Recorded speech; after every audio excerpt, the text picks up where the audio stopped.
Bago ang lahat, luma muna. Ang sinabi ni Draymond Green sa kanyang podcast, para makabalik sa contention next season ng Golden State sa playoffs, kailangan nilang baguhin ang kanilang approach. Ito yung bigyan ng mas malaking role ang mga batang players tulad ni Kuminga na nangyari naman last season, si Brandon Podziemski at si Trayce Jackson-Davis. Sila yung potential next big 3 ng Golden State. Dapat kasama doon si Jordan Poole kaso nga tinrade. Siya din yung dinevelop under kay Coach Steve Kerr. Si Klay Thompson wala pa rin malinaw na report about sa kontrata niya. Base sa nakaraang contract, so computation to ng kontrata niya base sa salary cap at sa contract rule. Si Klay ay eligible sa $45 million pataas na kontrata kada taon. Ito yung increase ng kontrata ng isang player na abutin si Klay ng $50 million kung susundin yung nasa contract rule. Sinabi na rin naman dati ni Klay yung taon ng kontrata ang pinag-uusapan doon. Hindi rin naman niya expected na malaking deal ang makuha sa Golden State. Diniklay niya yung $48 million na contract extension sa 2 taon.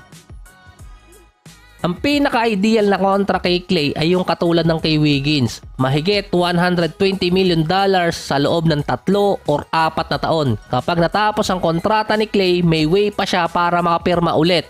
Based naman yon sa over 38 rule. Actually, hindi lang si Klay ang dapat magpababa ng kontrata. Yung contract extension kasing pinirma ni Steve Kerr ay naka-align kay Steph. 2 taon na lang din ang matitirang kontrata kay Steph matatapos na yon at papatak na siya ng 37 years old. Retirement age na yon para dito kay Steph. Pero pwede pang pumirma si Steph ng another extension this offseason or hanggang deadline para madagdagan pa yung 2 taon na kontratang natitira sa kanya. Kaya kailangan nila magpababa ng kontrata para ma-retain din yung mga batang players nila dahil kapag na-expire yung kontrata ni Steph, may bago ulit magsasign na mga players dito sa Golden State at kung magsasign pa ulit ng kontrata si Steph for another 2 years. Based pa kay Klay, gusto ni Steph na maglaro under pa rin kay Coach Steve Kerr. Based naman kay Steph, gusto niyang mag-retire sa NBA na kasama sina Klay at Draymond Green. Kung sakali tatamaan ng kontrata ni Draymond Green at kung sakaling pumirma din si Klay dito sa Golden State. Ito kasi ang sinabi ni Kendrick Perkins na dapat maramdaman ni Klay na importante siya sa Golden State katulad ng ginawa dati kina Draymond, Wiggins at Jordan Poole. Kapareho yun ang sinabi ni Bob Myers na dating GM ng Golden State na mag-i-stay si Klay kung appreciated siya at appropriate ang pwedeng ibayad sa kanya. Yun ang isa sa dahilan kung bakit umalis din si Bob Myers dahil sa sitwasyon ng lineup at yung contract. Dagdag pa ni Bob Myers, baka nga hindi pa alam ni Klay yung araw ng free agency dahil nga sa mga nangyari sa 3 players na nabanggit ko kanina. Dahil may assurance silang makakapirma ng kontrata. Noong 2019 na na-injured si Klay, binigyan pa rin siya ng Supermax contract ng Golden State. 2 taon ang hindi siya nakapaglaro doon. May chance pa ang ibang team na mag-offer kay Klay na hindi mahahabol ng Golden State tulad ng Orlando Magic na may malaking salary cap para makakuha ng isang veteran player. Andyan pa yung Philadelphia na magbubuo pa lang ng bagong lineup. Ang San Antonio may cap space din. Pabor din naman sila na makakuha ng isang 3-point shooter katulad na nangyari dati kay Danny Green. Isang team pa ang pwedeng kumuha kay Klay Thompson na hindi maapektuhan yung kanilang lineup, pati yung salary cap, ang OKC Thunder. Build na kasi yung lineup ng OKC. Kailangan nila ng isang veteran player.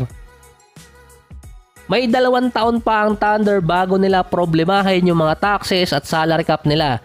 Kaya sila yung target na puntahan ng mga ring at contract chaser this offseason.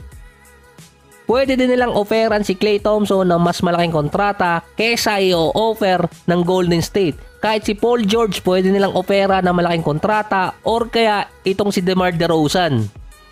Marami kasing option para kay Klay Thompson, hindi lang yung OKC, Magic at Philadelphia. Pwede din niyang puntahan sa free agency kahit yung Clippers na interesado din kay Klay kung sakali pang umalis si Paul George. Mahirap yung senaryo ng Clippers kapag andun si PG. Pero hindi naman imposible. Ang gagawin nilang option doon, sign and trade. Isang example, kapag kinuha ng Clippers si Klay or sakaling doon lumipat, pwedeng papirmahin ng Clippers si Harden para magamit sa sign and trade. Katulad ng ginawa ng Golden State kay Kevin Durant papuntang Brooklyn, kapalit ni D'Angelo. Kapag umalis naman si Paul George, magkakaroon ng salary cap kahit papano doon yung Clippers. Tatapatan lang nila yung kontratang ibibigay din ng Golden State dito kay Klay Thompson. Yung isang team pa, Dallas, sign and trade din ang pwede maging option doon para makuha si Klay Thompson. Papabor din kay Klay kapag gano'n ang senaryo dahil sa kontrata. Nireport din ng The Athletics na interesado ang Dallas kay Klay Thompson sa free agency. So lalo pang magpapalakas yung Dallas dahil nga umaabot sila sa NBA Finals. At sinabi rin naman nitong si Mark Cuban na hindi nila titipirin or kaya pababayaan yung prime ni Luka.